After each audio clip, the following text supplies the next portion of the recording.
Magandang umaga guys. Ayaw niya. Nagtutupi ako ng mga nilaban ko kahapon. Yes, pati itong damit ko kahapon pa.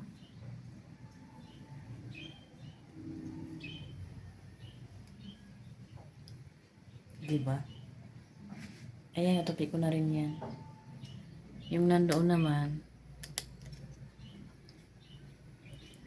paplantsahin.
Yun na nga, tapos na ako magplantsa. pahingain ko muna tong aking kamay. Tapos, maghuhugas. And then, hahanapin ko yung tinago kong pitsil. Kasi, ito, butas na. Ayan o. Ang langaw na to. Napansin ko to nung may naman to doon sa lamesa. Hindi naman ako naglalagay ng yelo dito. Pero yung lamesa namin bumaha. Yun pala, butas na. Hindi ko alam kung ano ang nakabutas nito. Or hindi pantay yung pagkalagay ko. Nag-crack siya ba o? Pansin ang langaw. Hindi ko naman siya itapon kasi pag nagayos ako ng mga halaman or yung pananim doon, lalagyan ko siya ng lupa. Kung sakaling mayroon pa. Kasi magtanim ako ulit ng pechay, itry ko.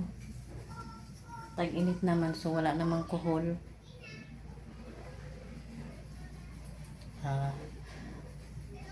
Baka makano ako maging successful. Yung unang mga tinanim kong pechay, ano naman yun? Nabuhay naman sila, tumubo. Kaya lang tag-ulan kasi nun. Grabe. Tag-ulan kasi nun. Ang daming kuhol. Ang daming kuhol na gumagapang. Daming kuhol na buhay kasi nga dito dati sa may sambong. Madamo. Daming baging. Ngayon nga meron na namang baging. Ito oh. Yung mga dati patong boto na in-order ng asawa ko. Ito nga meron dito oh. 4 na piraso ng buto ng kamatis. Pero yung mga kamatis dyan na buhay, na may bunga na nga, ay ano yun, galing mismo sa kamatis na binibili ko. Ito, lettuce. Oh, ito yung pechay, oh. May okra pa dito. Ito, okra to, oh. Tapos meron din doon sa may posporo. Galing yun doon sa company ng pinagtatrabawan ng asawa ko. Ito, 3 piraso na lang na buto ng kangkong. Pagtanim ako ulit kasi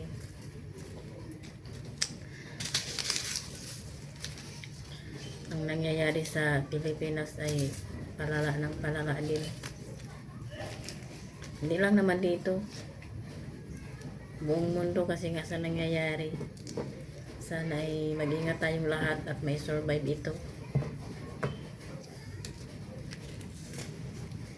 Mga sarili lang din natin ang kasangga at kailangan na tulungan. Tubig ito. Tapos na ako kape. Yung mga dala ng asawa ko galing company. Kasi pag panggabi doon sa company nila, binibigyan ng kape. 3-in-1 nga lang. So, hindi siya nainom. Kunwari. Lumabas yung bihira siya mag-inom ng kape. Yung dito na kape, yung talagang literal na 3-in-1.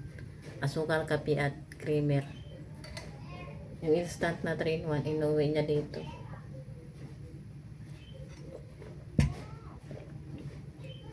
Sana. Sana. So, yun nga. Hindi pa naman ngayon. Kasi kulang din yung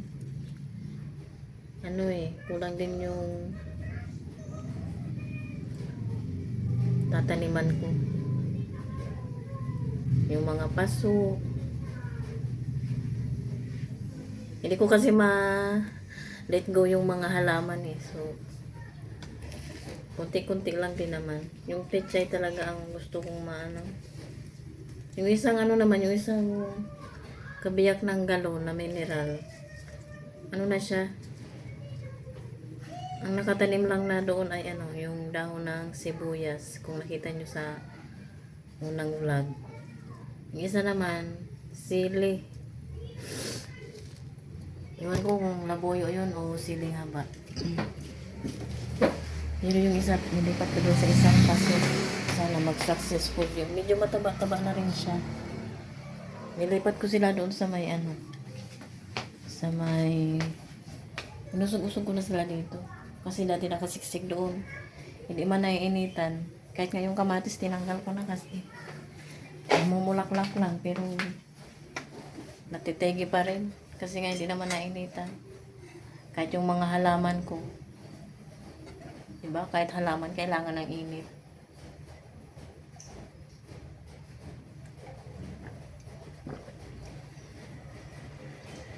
Alam nyo, kahit kape or tubig lang ang laman ng tiyan ko, feeling bloated.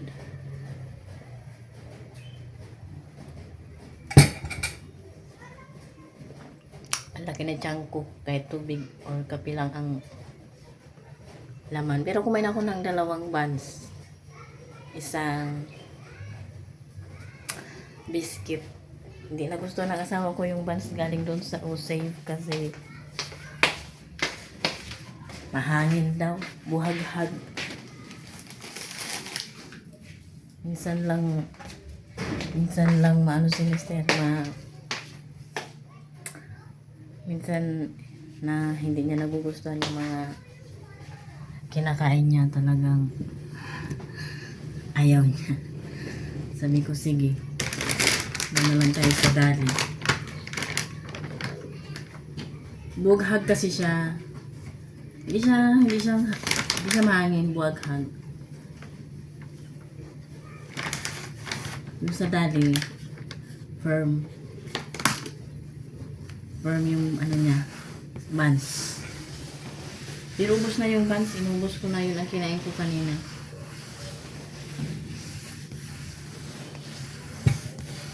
Sabi ko, pagpahingayin ko ang kamay ko eh. Tapos itong ina ko, basa.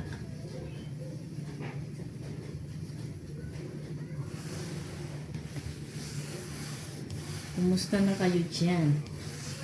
Yung mga sitwasyon natin ngayon. Masyadong lumalala. Sana matapos na ito. Makasurvive kaya kami nito. Nagtanong ako kung magkano ang uling. Dito sa amin ay, yung tinanungan ko, dito sa amin, 430 isang sako ng uling.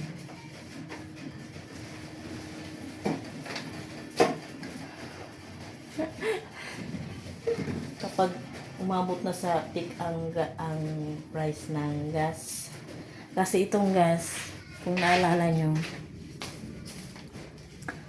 February 26 kami nawalan. Umabot naman ng 2 months yan. 7 kilo kasi. Magkano man yun? 880 nung nakaraan. Nung February.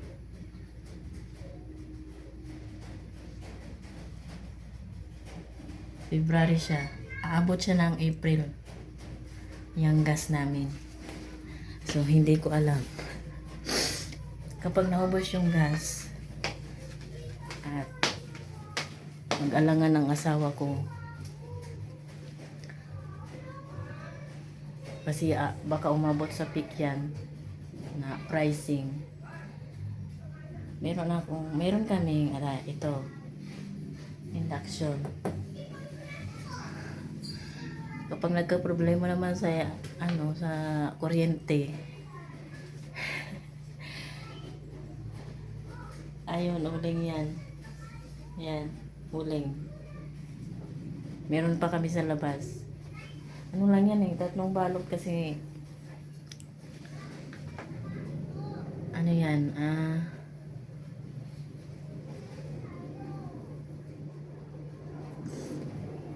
500 yan na binili ko dati. Tama nga ba? Basta 500 yan. 5?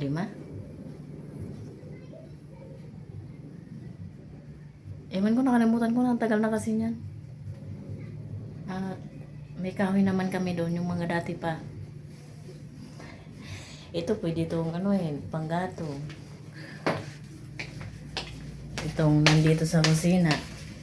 Oh. Yung dalawang sangkalan.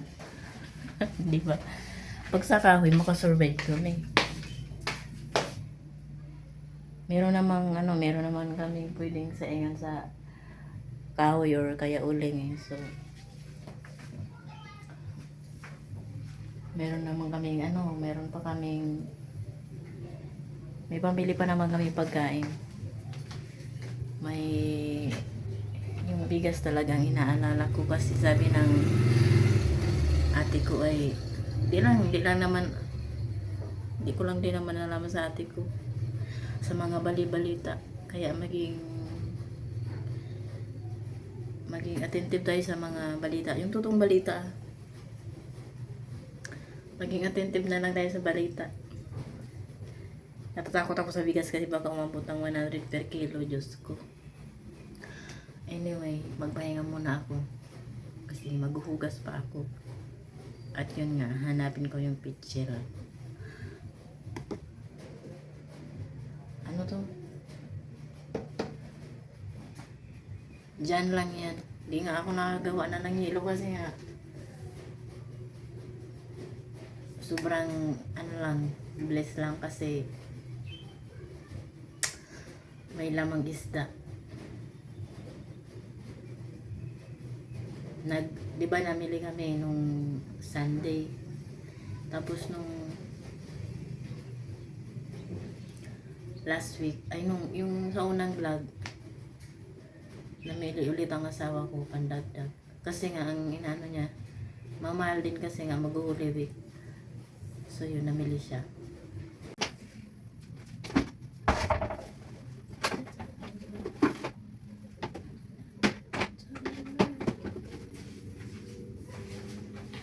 Ayan, ito guys yung aking nagamitin na.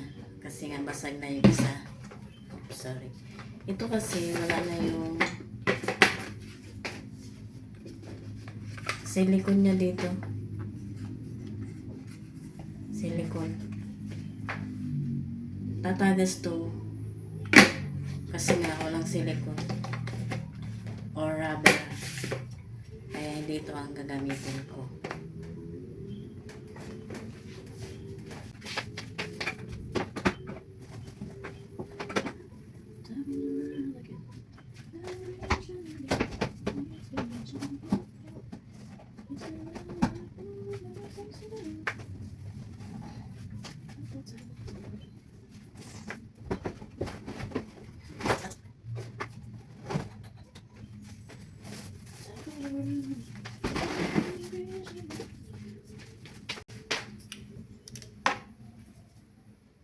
So yun, maglilinis na naman ako next time. Hugasan ko muna to. Maghuhugas na rin ako. Ayan, ayusin ko pa yan.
Yes guys, naligo kami. Ito na pala yung ininit na kanin. And ito na rin yung paksiw. Paksiw na may mantika. Natay ko pa yung aking asawa. Maya-maya, nandito na yun kasi alas 7 na. 6:47 ng gabi.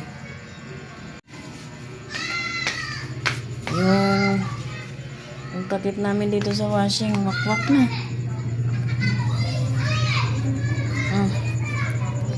Wakwak na siya ba? Oh.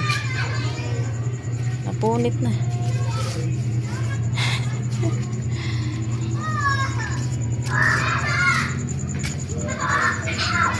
Inusog ko na pala dito yung bike.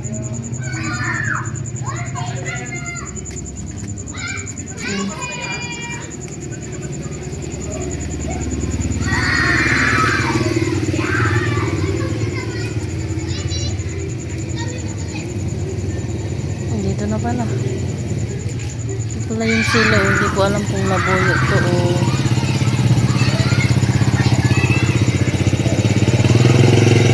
Hello? Hindi ko alam kung nabuyo to o siling haba. Ito pa oh. Ito yung iba. Ito yung sinasabi kong ano, dahon ng sibuyas. Hindi ko pa nailalagay yung mga halaman dyan. Ayan pa sila sa baba. Ang Diyosawa.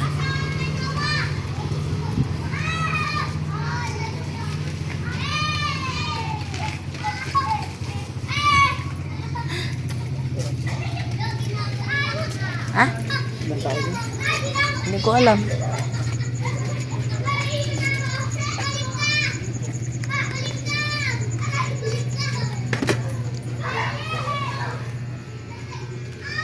May dala-dala pala siya.